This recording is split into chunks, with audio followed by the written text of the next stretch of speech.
Badan Narkotika Nasional Provinsi Sulawesi Utara memusnahkan barang bukti narkotika jenis sabu. Barang haram ini disita dari 2 tersangka.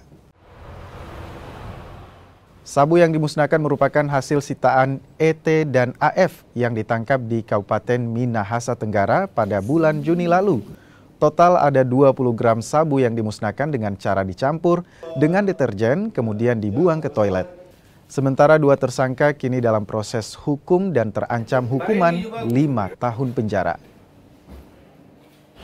Kemudian ternyata pemiliknya ini adalah yang atas nama ET, AF ini adalah kurirnya untuk menjemput daripada narkotika jenis sabu ini.